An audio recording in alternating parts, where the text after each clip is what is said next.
खुलुमबाय रायजोफोर, दिनैनि गोदान भिडिअ बयखौ बरायबाय। दासिमनि माखासे गोनां खौरांफोर लानानै फैदों। नोंथांमोना भिडिअखौ जोबजासिम नायलांदो आरो भिडिअखौ मोजां मोनोब्ला अन्नानै मोनसे लाइक खालामना गालांदो आरो चेनेलाव गोदानै फैदोंब्ला सानफ्रोमबोनि थाखाय बर' खौरां लानो थाखाय चेनेलखौ साबस्क्राइब खालामनानै बेल आइकनखौबो अलाव होनानै लादो। अब्ला दासिमनि खौरांफोरा फारियै आसामाव सोरगिदिं गासैथिंबो दैबानानि गिख्रंथाव थासारिया दासिमबो खमायनायखौ नुनो मोनाखै। Assam state disaster management authority ASDMA नि अफिसियेल रिपर्ट बायदिब्ला मैया आसामाव दैबानाजों 7 सुबुंनि जिउ गोमाबाय। साबाया गवालपारा रंजलियाव नाव गबनानै जिउ गोमादों। सासेया नगावआव, सासेया जरहाटआव जिउ गोमानाय खौरां मोनदों। गासै आसामाव मैयासिम 23 घन्टानि गेजेरावनो 12.33 लाख सुबुंफोरा दैबानाजों सैनो गोनां जादों होनना ASDMA आ फोरमायदों।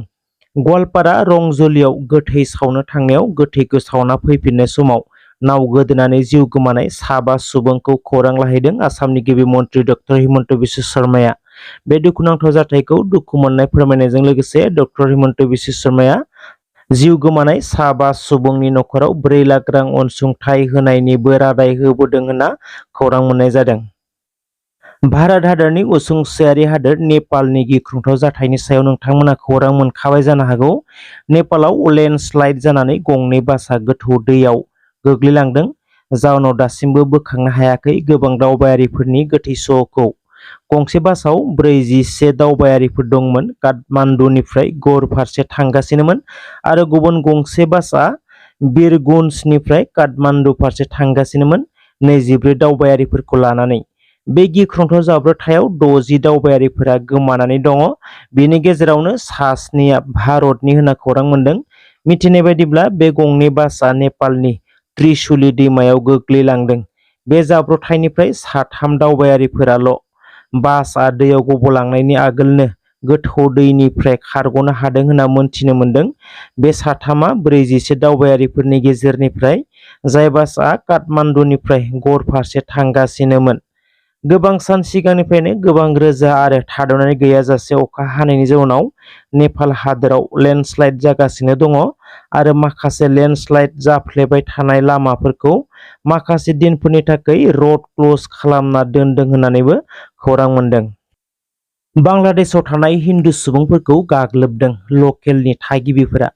बांलादेशनि ढाकायाव मिरान जिल्ला कल'नियाव 60 हिन्दु सुबुंफोरा पारसिकिउसन खालामजादों। बांलादेशआव बिसोरखौ अन्थाइफोरजों इटाफोरजों हिन्दु सुबुंफोरनि न'आव अन्थाइ खुबैनानै आरो हिन्दुफोरनि मन्दिरावबो गाग्लोबदों। 60 हिन्दु सुबुंफोरा जोखोम जादों होनना खौरां मोनदों आरो जोखोम जानाय 60 सुबुंफोरखौ देहा फाहामसालियाव फाहामथाय होगासिनो दं होनना खौरां मोननाय जादों। चिरां जिल्लायाव मोनसे गिख्रंथाव आरो दुखुनांथाव जाथाय जानानै थाङो। चिरां ताग्रागाव राभापारायाव कुजिया दैमानि साजों गंसे दंफांजों बानायनाय दालांनिफ्राय गोग्लैलांदों। गोथौ दैयाव सासे 18 बोसोर बैसोनि हिन्जावसाया मैया बेलासिनि 3:30 समाव जानमणि राभा मुंनि हिन्जावसाया 2 बोसोरनि उन्दै गथ'खौ गावजों लोगोसे स्कुटियाव लाफानानै गाइखेरनि फैसा होनो होननानै न'निफ्राय ओंखारलांदोंमोन, नाथाय दंफांनि दालांनिफ्राय गोग्लैलांदों। जानमणि राभा आरो 2 बोसोरनि उन्दै गथ'आबो दैमानि सेराव आबाद फोथाराव माइ गायबाय थानाय आइजोफोरा गोग्लैनायखौ नुहुरनानै जानमणि राभा आरो 2 बोसोरनि गथ'खौ बासायनो नाजादोंमोनब्लाबो नाथाय गथ'खौल' बोखांनो हायो, नाथाय जानमणि राभाखौ बोखांनो हानाय जायाखै। गथ'खौ बोखांनो हानायनि उनाव देहा फाहामसालियाव फाहामथाय होगासिनो होनना खौरां मोनदों, नाथाय 18 बोसोर बैसोनि हिन्जावसाखौ बासायनो हायाखैसै। मैया एसडीआरएफनि गोख्रों नाजानायनि गेजेरजों जानमणिनि गोथै देहाजों लोगोसे स्कुटिखौ बोखांनो हादों होनना खौरां मोनदों। जिउ गोमानाय जानमणि राभाया सनितपुर जिल्ला 1 नं आयनाजुलि गामिनि होनना मोनथिनो मोनदों। गरम बन्दनि सुटि मोननायाव बिगुमैनि न'आव आलासि जानो फैदोंमोन चिराङाव, नाथाय दुखुनांथाव अबथिरायै जिउ खोमाना लानो गोनां जाबाय। नोंथांमोना बे दालांखौ नोजोर हो, बेसेबां गिख्रंथाव दालां। सरलपारा पिकनिक स्पटखौ लानानै दुंहाव थासारि जानायनि उनाव सरलपारा पिकनिक स्पटनि सामलाय आफादा खौरांगिरि मेल खुंनानै माखासे बाथ्रा फोरमायनायखौ नुनो मोनदों। बिथांमोना फोरमायनाय बायदिब्ला सरलपारा पिकनिक स्पटखौ लकेलनि सुबुंफोरानो सामलायगासिनो दङ, नाथाय NDBआ आखायाव लानो नागिरनायनि सायाव बिथांमोना मा फोरमायखो नोंथांमोना खोनासंलांदो।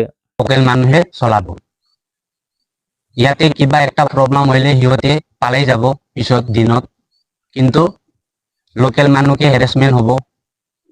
नदी आछे इयाते মাজতে नदीए मानु লৈ দিয়ে মানে মাৰি দিয়ে কেতিয়াবা বানপানী হৈ থাকে ইয়াতে। एटू कारणे एतिया एक्स एनडीएफपी को केनेके परमिशन दिसे सरकारे एटू आमी जानिब बिचारिसु। नमस्कार, मेरा नाम है अनिल राय। मैं थोड़ा मोड़ा मैं वो करके मैं हिंदी से बात कर रहा हूँ। अभी स्पोर्ट के बारे में एक्चुअली क्या है कि पहले हम लोग इधर का सबसे पहले हम लोग इधर का लोकल आदमी है। पहले लोकल से ये स्पोर्ट चला रहा था। अभी बीच में पता नहीं क्या हुआ कि बाहर का आदमी आ गया। बाहर का आदमी आ गया। हम लोग इधर है तो मैं मतलब ऐसा है कि बाहर का आदमी आ गया। हम लोग इधर लोकल आदमी है। पहले लोकल का सब कुछ होना चाहिए। लोकल का ये है कि मतलब हमारा गांव है ये, हम लोगों को पता है कैसा करके चलाना है ये। ये पिकनिक स्पॉट है ये। मतलब भूटान का पानी आता है इधर, हम लोग ये पानी यूज करना पड़ता है नीचे हमारा गांव में। हमारा गांव में ये पानी यूज करना पड़ता है, लेकिन इतना गंदा होता है ये पानी। बाहर का आदमी आके क्या पता है हमारा गांव का मतलब इतना प्रॉब्लम हो रहा है अभी पानी के लिए। बाहर के आदमी को क्या मालूम है हमारा इतना प्रॉब्लम हो रहा है पानी के लिए। इसीलिए पहले मतलब ये स्पोर्ट चल रहा था कि अभी हम लोग का आदमी गया था, लोकल आदमी गया था तो क्या बोलते हैं वो एक शहर का नाम फिरेंगा या क्या। पहले हम लोग आदमी गया था, हमारा पास पहले अथॉरिटी दिया था उसने, अचानक उसने बंद कर दिया। उसके बाद फिर गया तो वो लोग हमारा जो अथॉरिटी था वो लोग ने मतलब फेरेंगा सर ने हमारा अथॉरिटी नहीं दिया। उसके बाद लोकल को नहीं दिया तो बाहर के आदमी को सर नहीं दिया अथॉरिटी। वो कैसे हुआ? ये तो लोकल का होना चाहिए ना। पहले हम लोग इधर के आदमी है। हम लोग को मतलब अथॉरिटी नहीं दिया तो वो लोग बाहर के आदमी को दिया। ये तो हम लोग हर किसी को मंजूरी नहीं है। ये तो लोकल को चाहिए। हम लोग लोकल है, वो लोग बाहर के आदमी आके इधर कर रहे हैं तो हम लोग किधर जाएगा? हमारा भी तो काम नहीं है। नहीं तो हम लोगों को जॉब दो सरकार से। वो एक्स एनडीपी हो या जो भी हो, वो सरकार का मतलब प्रॉब्लम है। वो किधर जाके उसको जॉब देगा वो लोग का प्रॉब्लम। लेकिन हम लोग इधर लोकल का आदमी है, हम लोगों को चाहिए ये। मैं क्या बोलना चाहता हूँ सर को, मतलब फेरेंगा सर है ना इधर का, वो लोग अथॉरिटी फेरेंगा सर ने दिया है।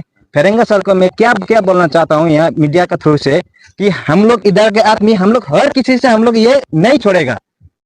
अगर हम लोगों को नहीं दिया, बाहर के आदमी को दिया, अगर कल का दिन में कुछ हो गया तो वो लोग जानेगा। फिर अगर इधर झगड़ा भी तो हो सकता है। अगर हम लोग को नहीं मिलेगा तो बाहर से आदमी आएगा, कुछ होगा, झगड़ा होगा तो वो लोग रिस्पॉन्स कौन लेगा वो? अगर इधर का आदमी भी तो कुछ हो गया बाई चांस कल के लिए, अगर कुछ हो गया तो उसका रिस्पॉन्स कौन लेगा? लोकल को तो हेरासमेंट करेगा वो लोग। लोकल को हेरासमेंट करेगा वो लोग। तो आया था बाहर से, अगर कुछ हो गया तो वो लोग भाग जाएगा। पकड़ेगा किसको? लोकल को। इसीलिए मैं सर से यही कहना चाहता हूँ मीडिया का थ्रू से, थोड़ा हम लोगों का ये पावर है, जैसे भी करके हम लोग ये स्पोर्ट नहीं छोड़ेगा।